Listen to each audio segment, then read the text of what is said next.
पूरे आदर के साथ मैं आपको विनती करती हूं कि आप हमें संबोधित करें। इस मुल्क की सरहद को कोई छू नहीं सकता, क्योंकि मुल्क की सरहद है आपके आके। हिंदुस्तान की आन बान शान मोदी जी जनसभा को संबोधित करेंगे।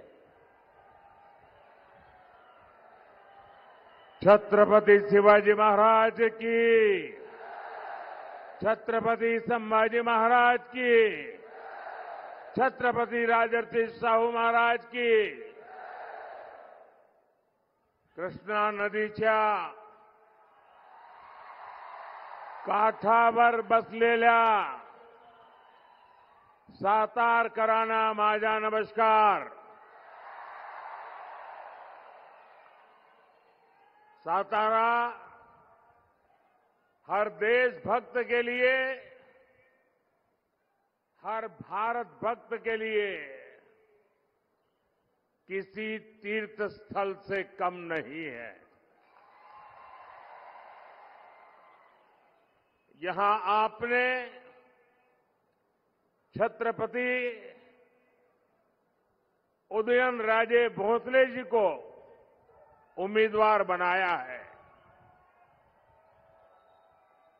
मेरे साथी कहते थे कि मोदी जी सतारा आने की जरूरत नहीं, आप बहुत दौड़ धूप करते हैं, नहीं आएगा तो चलेगा। मैंने सामने से कहा, सातारा में भगवा पहले भी लहराता था और लहराता ही रहेगा। मैंने कहा नहीं भाई, मुझे तो आप सभी परिवारजनों के दर्शन की इच्छा है और मैं आज यहां आपके दर्शन करने आया हूं, आपके आशीर्वाद लेने के लिए आया हूं। और आपने जो भरोसा अपने इस सेवक पर जताया है, उसकी जवाबदारी मेरी है और इसलिए मैं आज यहां आया हूं। और ये जो मैं जोश उत्साह देख रहा हूं, इतनी बड़ी तादाद में माताएं बहनें आई हैं,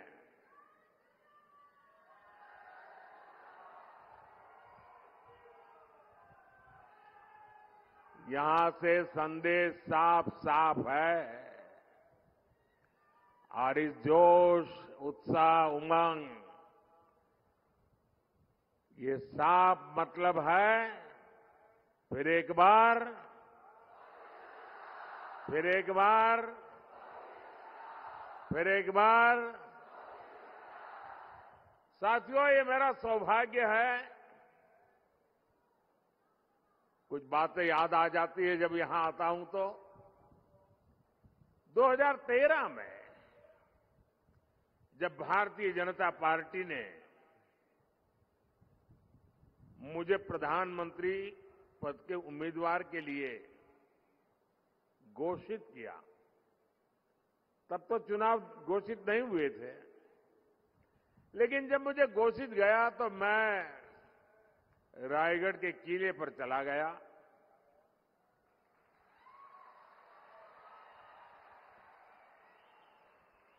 और कोई भी काम शुरू करने से पहले मैं छत्रपति शिवाजी महाराज की समाधि के सामने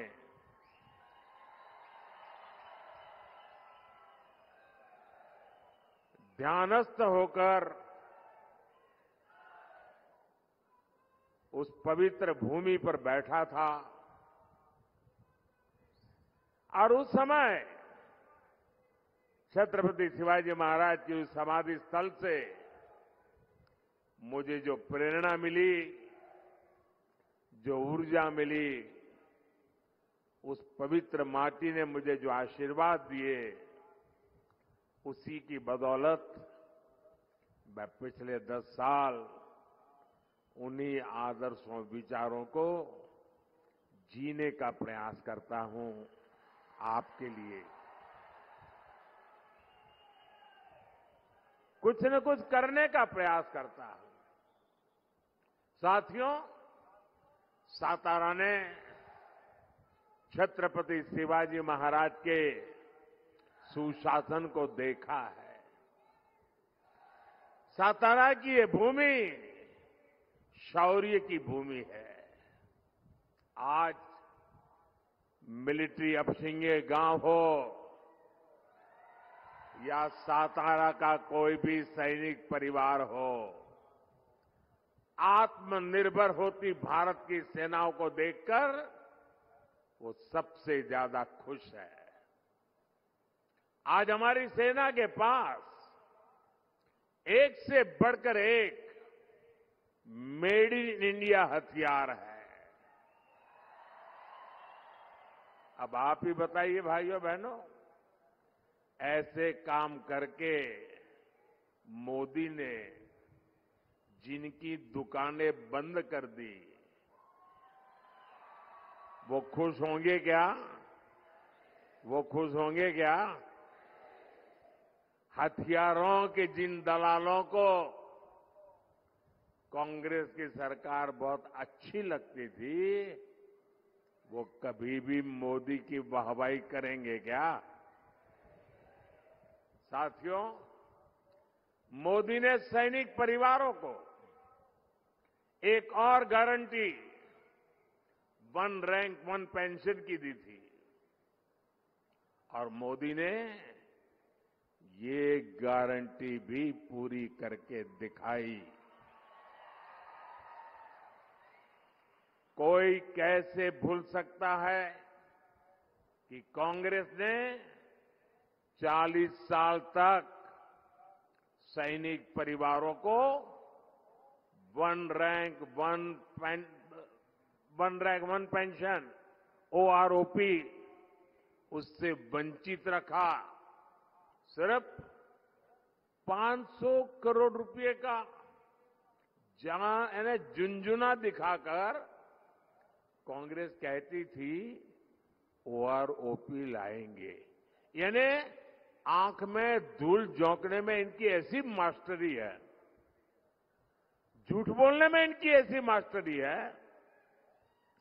आज बीजेपी सरकार ओआरओपी के 1 लाख करोड़ रुपए, अब सोचिए वो 500 का खेल खेल रहे थे, 500 करोड़ का, आज 1 लाख करोड़ रुपए से ज्यादा अपने पूर्व सैनिकों को दे चुकी है। भाइयों और बहनों, देश 1947 में आजाद हुआ। कांग्रेस ने गुलामी की मानसिकता को फलने फूलने दिया। पूरी दुनिया छत्रपति शिवाजी महाराज की नौसेना का लोहा मानती थी। आज भी विश्व में जब भी नौसेना की दुनिया में चर्चा होती है, जो छत्रपति शिवाजी महाराज का नाम लिया जाता है।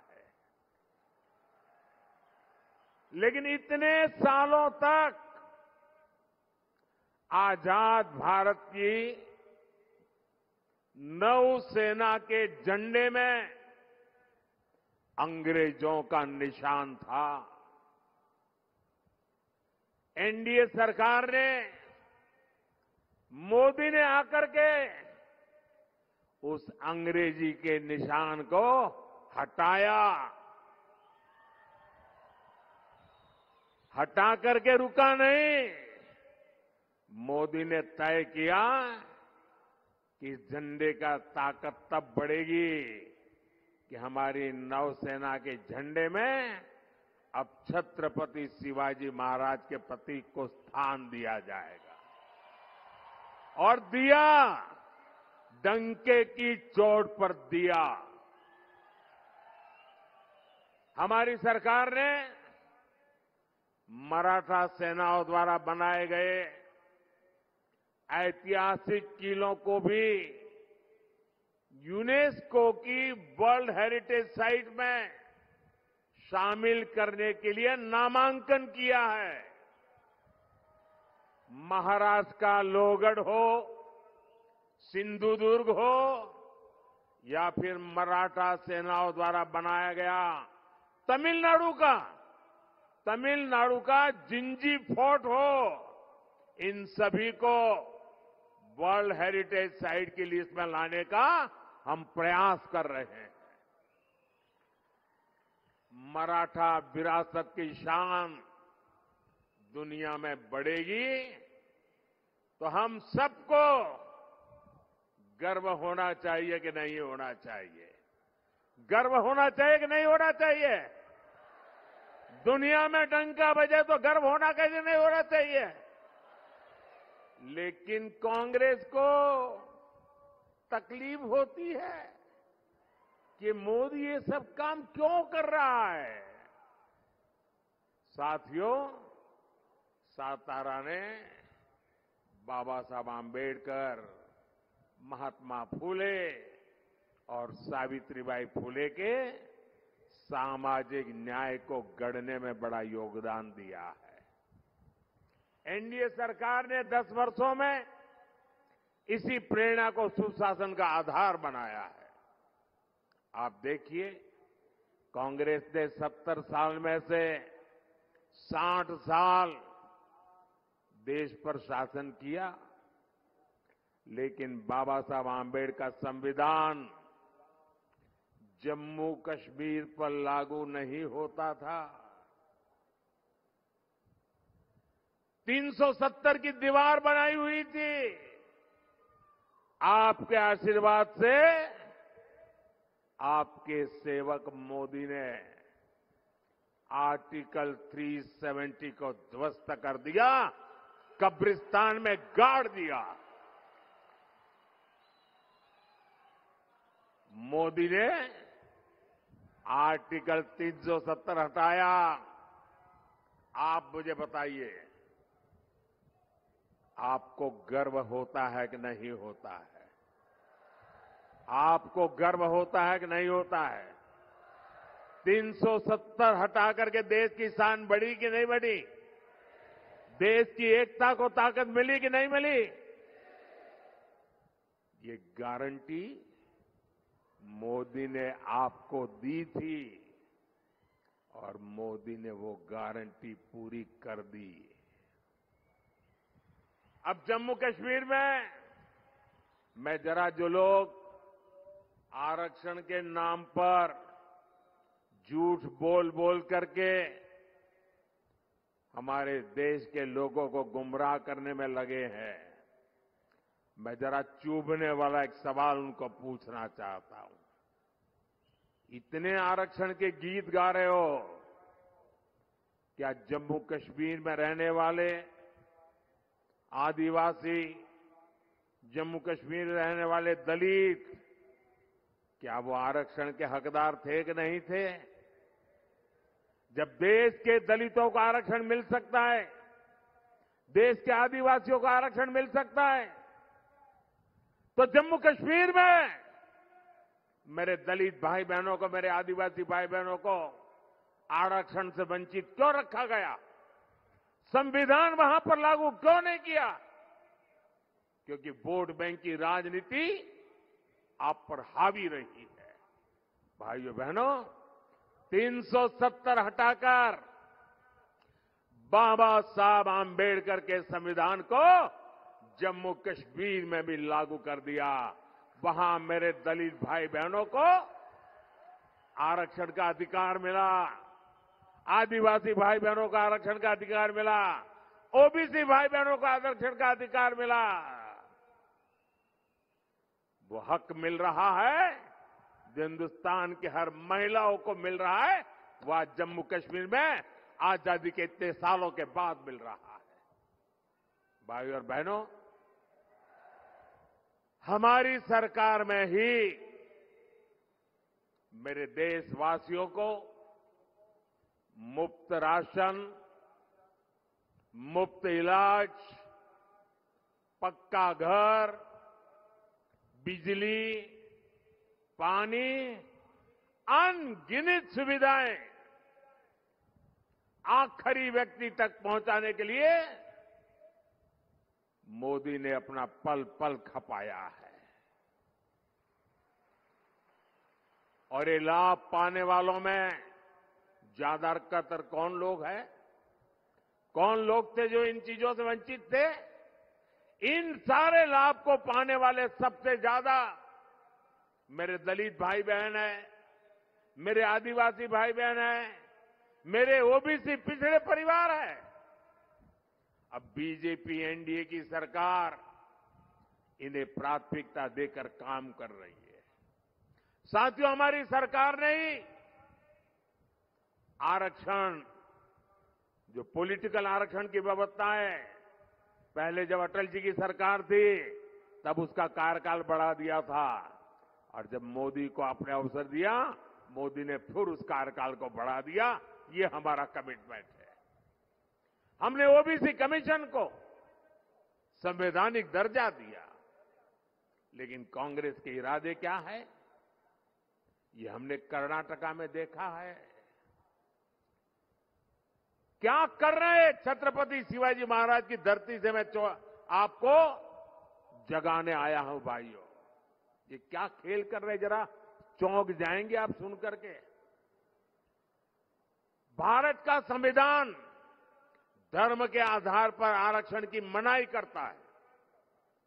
बाबा साहब आंबेडकर धर्म के आधार पर आरक्षण की मनाही करते हैं, लेकिन उन्होंने क्या किया?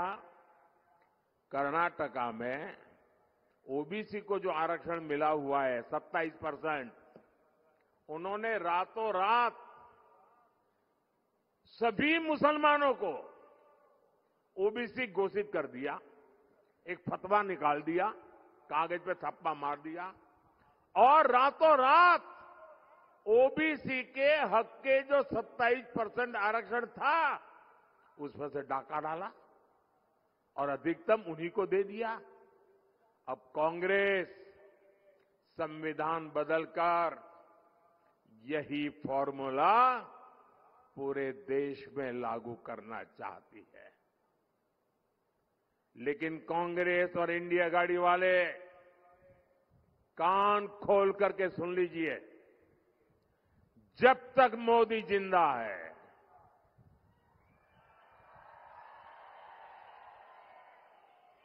जब तक जनता जनार्दन का मुझ पर आशीर्वाद है, धर्म के नाम पर आरक्षण लाने की आपकी कोशिश, संविधान को बदलने की आपकी कोशिश, मेरे जिंदा रहते आप नहीं कर पाओगे। लिख के रखना।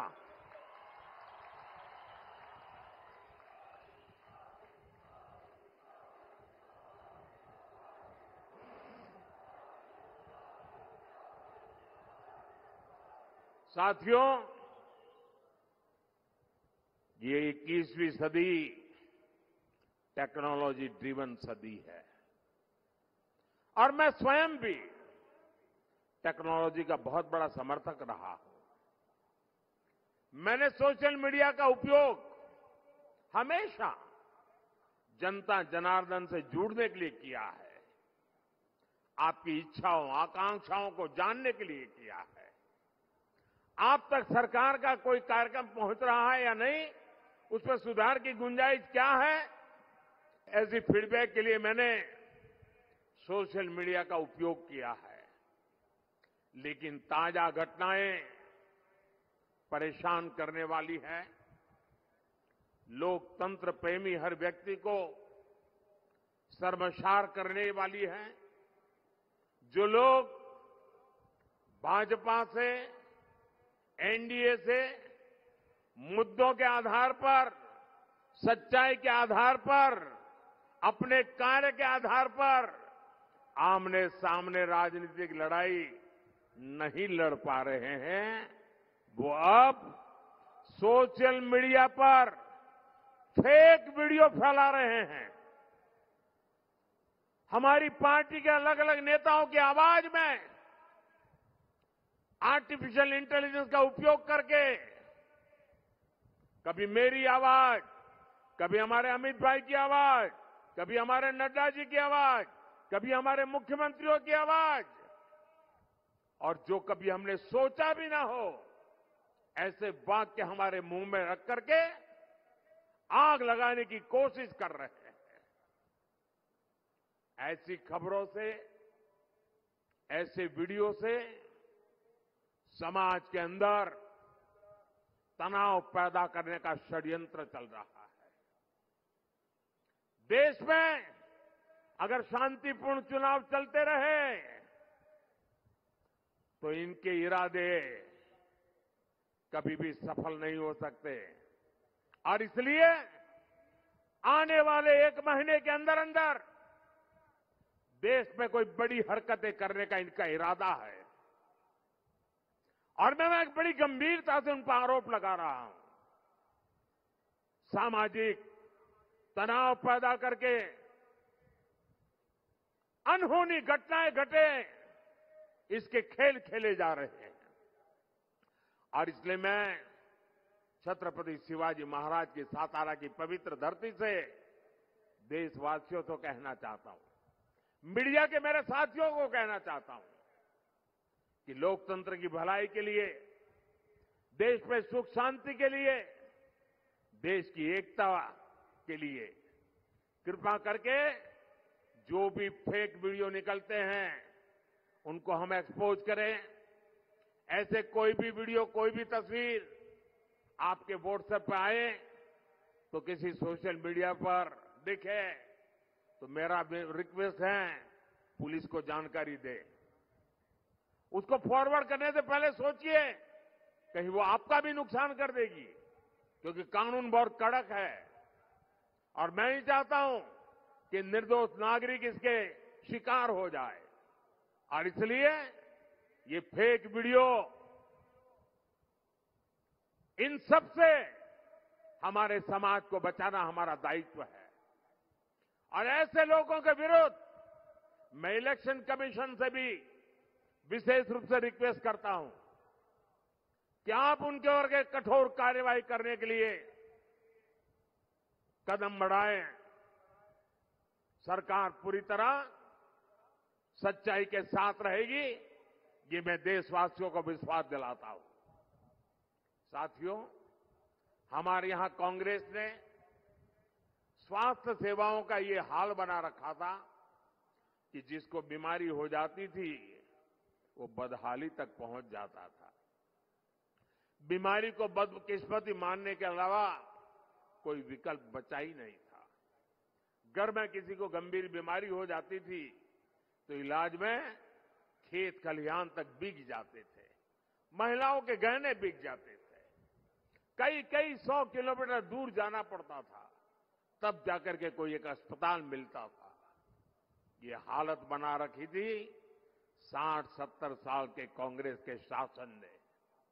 लेकिन मोदी ने स्वास्थ्य सेवाओं से जुड़ी परेशानियों को भाग्य के नाम पर नहीं छोड़ा। मोदी ने हर देशवासी को बेहतर स्वास्थ्य सेवाएं देने का संकल्प लिया।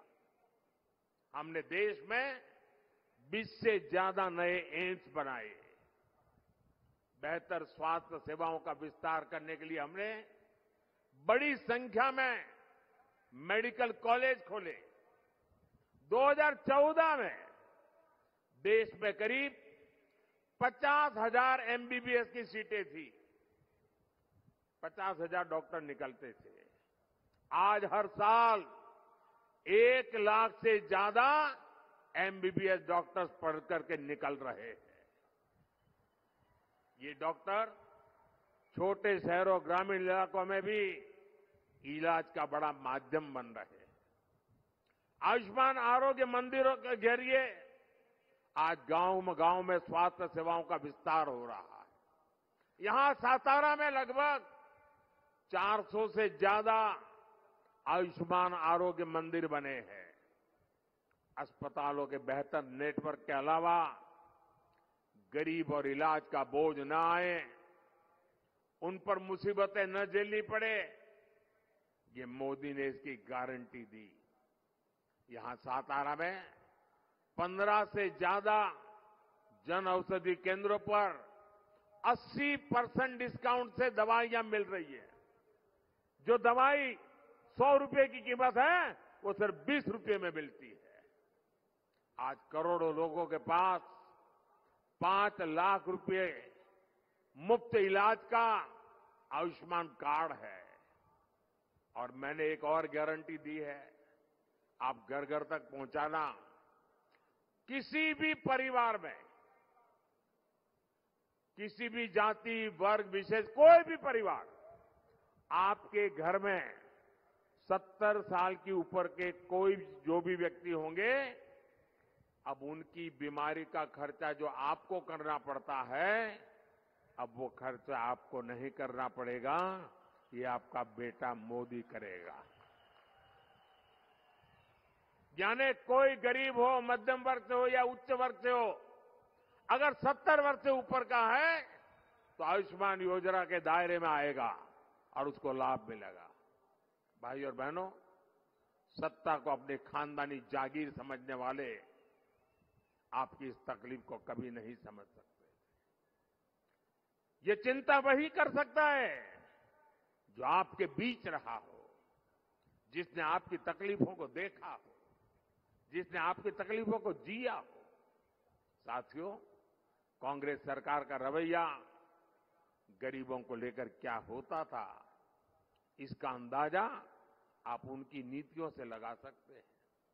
आज हमारी सरकार 80 करोड़ जरूरतमंदों को हर महीने मुफ्त अनाज देती है। और जब से कोरोना आया तब से चालू किया और आने वाले 5 साल की भी गारंटी दी है। एक भी नया पैसा लिए बिना मुफ्त अनाज देते हैं। लेकिन जब कांग्रेस की सरकार थी तब लाखों टन अनाज सरकार के गोदामों में सड़ता था, पानी में बिकता था और कांग्रेस सरकार उसे गरीबों को देने को तैयार नहीं थी, मना कर दिया था। इतना ही नहीं, सुप्रीम कोर्ट ने कहा था, सुप्रीम कोर्ट ने हस्तक्षेप किया था और सुप्रीम कोर्ट ने कहा था कि कांग्रेस सरकार अनाज गरीबों में बांटे। लेकिन तब कांग्रेस सरकार के प्रधानमंत्री डॉक्टर मनमोहन सिंह जी ने क्या कहा, आपको सुनकर के चौंक जाएंगे। उन्होंने कहा था कि सुप्रीम कोर्ट इस मामले में दखल न दे, यानी अनाज सड़ता है तो सड़े, गरीब भूख से मरता है तो मरे, लेकिन कांग्रेस सरकार गरीबों को अनाज देने को तैयार नहीं थी। ये कांग्रेस की असंवेदनशीलता थी। और इसलिए ही आज जब मैं 80 करोड़ जरूरतमंदों को मुफ्त राशन दे रहा हूं तो कांग्रेस को सबसे ज्यादा दिक्कत होती है। भाइयों और बहनों, तुष्टीकरण के आगे घुटने टेक चुकी कांग्रेस ने एक और बड़ी घोषणा, खतरनाक घोषणा की है। ये कांग्रेस कह रही है, आपके खेत, आपके घर, आपके परिवार में माताओं बहनों के गहने, उनके मंगलसूत्र, कांग्रेस कहती है अब एक्सरे करेंगे, एक्सरे। आपके लॉकर में क्या पड़ा है, एक्सरे करके देखेंगे। आपके घर में क्या पड़ा है, एक्सरे करके देखेंगे। यानी घर घर छापामारी करेंगे और आपकी संपत्ति जब्त करेगी। एक लिमिट से ऊपर आपके पास जो भी है उसको लूटने का कांग्रेस सरकार इरादा रखती है। और उनकी जो खासम खास वोट बैंक है ना, उनको मजबूत करने के लिए उनको बाढ़ देंगे। मैं जरा सातारा के भाई बहनों को पूछना चाहता हूं, क्या आप ऐसा होने देंगे? आप ऐसा होने देंगे? क्या आपको इस प्रकार की नीतियां मंजूर है? ऐसा सोचने वाले लोग देश की राज में होने चाहिए। मोदी का प्रयास है कि देश में हर बहन के नाम पर कोई न कोई प्रॉपर्टी हो। इसलिए घर बहनों के नाम पर दिए जा रहे हैं। जन जन खातों से करोड़ों बहनों को पहली बार बैंक खाते खुले। अब बीजेपी सरकार उसमें सीधा पैसा डालती है। मोदी अपनी बहनों को ड्रोन पायलट बनाने में जुटा है। मोदी ने 3 करोड़ बहनों को लखपति दीदी बनाने की गारंटी दी है। लेकिन कांग्रेस के शाहजादे की चली तो कांग्रेस माताओं बहनों की कमाई, उनके गहनों को भी नहीं छोड़ेगी। साथियों, मोदी का संकल्प हर बहन के घर तक और हर किसान के खेत तक पानी पहुंचाने का है। Laxmanrao Inamdar lift irrigation scheme हो, तराली प्रोजेक्ट हो, टेम्पू लिफ्ट इरिगेशन प्रोजेक्ट हो, वांग इरिगेशन प्रोजेक्ट हो, ऐसी हर सिंचाई परियोजना महायुति सरकार की प्राथमिकता को दिखाते हैं। आने वाले 5 साल में ऐसे अनेक सिंचाई प्रोजेक्ट हम पर पूरा करेंगे। साथियों, हम खेती में सहकारिता का व्यापक विस्तार कर रहे हैं। इसलिए पहली बार अलग सहकारिता मंत्रालय बनाया गया है। हमारी सरकार ने गन्ने के एफआरपी में रिकॉर्ड वृद्धि की। पहली बार शक्कर की एमएसपी तय की। हमारी सरकार इथेनॉल पर इतना जोर दे रही है, इसका सीधा लाभ गन्ना किसानों को हो रहा है। पीएम किसान सम्मान निधि के करीब 1500 करोड़ रुपए यहां सातारा जिले के मेरे किसान भाइयों के खाते में जमा हुए हैं। साथियों, बीजेपी अपनी विरासत को भी शान से आगे बढ़ाने में जुटी है। इसलिए जो हमारे किले हैं उनको भी सजाया संवारा जा रहा है। यहां कनेक्टिविटी पर बहुत काम हो रहा है। हम यहां जो हमारे आस्था के स्थान हैं, जो धरोहरें हैं, वहां आना जाना आसान बना रहे हैं। मेरा आपसे आग्रह है, 7 मई को हर बूथ पर कमल खिलाना चाहिए। भारी मतदान होना चाहिए। और आपको मैं गारंटी देता हूं, आपका सपना ये मेरा संकल्प है। और आपका सपना पूरा करने के लिए मेरा विजन भी है और जीवन भी उसी के लिए है। 24/7 फॉर 2047 इस मंत्र को लेकर के मैं काम कर रहा हूं। आप घर घर जाइए, मतदान के लोगों को प्रेरित करिए, ज्यादा से ज्यादा पोलिंग बूथ पर ज्यादा से ज्यादा वोटिंग, पुराने सारे रिकॉर्ड तोड़ने के लिए गर्मी कितनी ही क्यों न हो, देश के लिए हम समय निकालें, मतदान अवश्य करें। क्या आप मतदान बढ़ाएंगे? घर घर जाएंगे, पोलिंग बूथ जीतेंगे? अच्छा, मेरा एक काम और करेंगे, मेरा एक पर्सनल काम करेंगे आप? जरा हाथ ऊपर करके बताएं तो मैं मानूं। करेंगे? करेंगे? अच्छा, घर घर जाइएगा और कहिएगा कि मोदी जी सातारा आए थे और परिवार के सबको नमस्कार कहा है।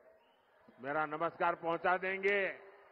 हर परिवार में मेरा नमस्कार पहुंचा देंगे?